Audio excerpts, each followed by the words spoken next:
I think Google has been wonderfully good at executing on that co-design. When we're at our best, we put things together from multiple disparate parts of the stack to build systems that solve problems in ways that nobody else necessarily can see. Tensor Processing Units, or TPUs, are a domain-specific piece of accelerator hardware that have changed the world that we live in, literally. TPUs power so many of the apps that we use every day, from maps to search to speech to translate. And in this video, we're going to catch up with Cliff Young, a researcher at Google Brain, on his journey and path towards becoming one of the designers responsible for the creation of TPUs. So how do you go about becoming one of the first people to join a Google team that's responsible for the creation and design of a revolutionary piece of deep learning hardware? So my story in domain-specific architecture actually starts before Google. In 2003, there was another economic slowdown, recession, I guess. It was the dot-com bust, and I was leaving Bell Labs and looking for the next job to do and kind of wondering whether there were still research labs to be found on the planet. And I found one down the street in New York City working at a place called D.E. Shaw Research. But David Shaw, the founder of it, was a Columbia computer science professor who had always had an interest in building special purpose computers and thinking about what to do next with his life. And what he really wanted to do was cure cancer using structure-based drug design methods on computers, which he and his team had designed themselves.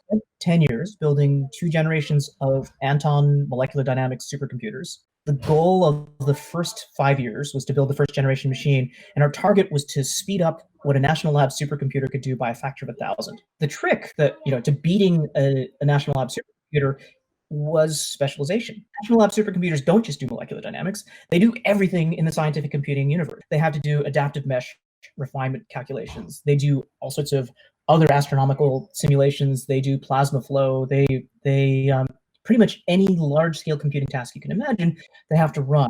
And that generality means that they have to be all things to all comers. Whereas the molecular dynamics problem was a very narrow problem, which allowed specialization, sort of focusing down to one particular area. And that focus allowed us to look for and find multiple different factors which multiply together to deliver that factor of 1,000 performance. So that radical re-engineering, algorithmic hardware, software re-envisioning was something I learned in my time at D.E. Shaw Research. I spent 10 years there building those special purpose machines. And then around 2013, it was starting to become time to think about the 3rd generation machine. I wondered, should I keep on doing this, or is it time to look for something else to do? And I called up a bunch of friends. It turned out there were a bunch of super cool projects to work on, and Google was one of them. Luis Barroso helped to recruit me to Google, and at the time he said something along the lines of, "Now would be a really good time for you to come join Google."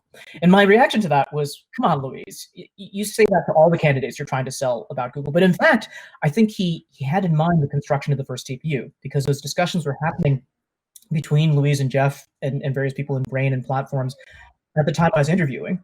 And so Luis was saying, how can I find people who can build special purpose computers? And sort of, he couldn't tell me, hey, Cliff, come and build a different special purpose computer.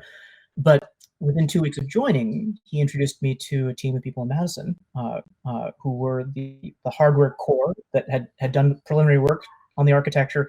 I was the first California-based person and the first software person on the team. And Luis said, hi guys, meet each other, let's go figure this out. And so that was the start personally of the project. I know for me personally, it can sometimes be really hard to jump into a project without first taking all of the courses and listening to all the lectures and reading all the papers and really doing everything that I can to build up my domain expertise. And so it was refreshing to hear Cliff's take on this, because at the time that he joined the Google team, there were no classes or papers or research on TPUs because TPUs hadn't been invented yet. And I wasn't an AI or neural network person at the point that I joined Google, but I think a key positive or a key thing that's enabled me is sort of curiosity about the neighboring field. You have to be curious enough and willing to be kind of off your balance, to be a newbie. For me, at least, computer science is not an end in itself.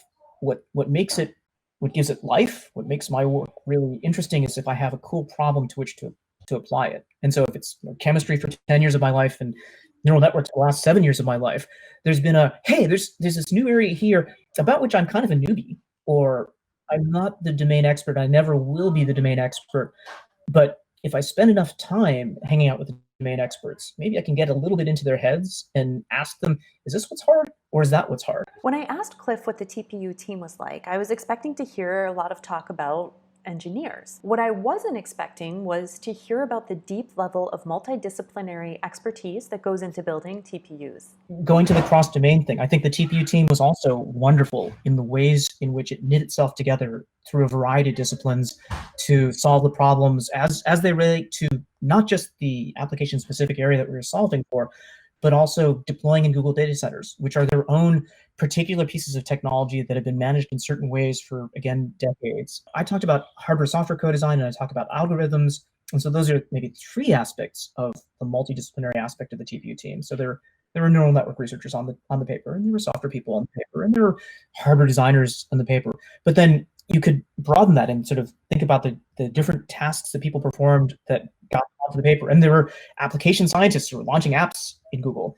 There were the people who build the heat sinks and the printed circuit boards and the trays. And there are the people who worry about deployment in Google data centers. Like, data centers are built with floors and racks on floors, and you land racks at a time. And so things like rackification and reliability and like how much power density is there, and can we actually provision power to these devices?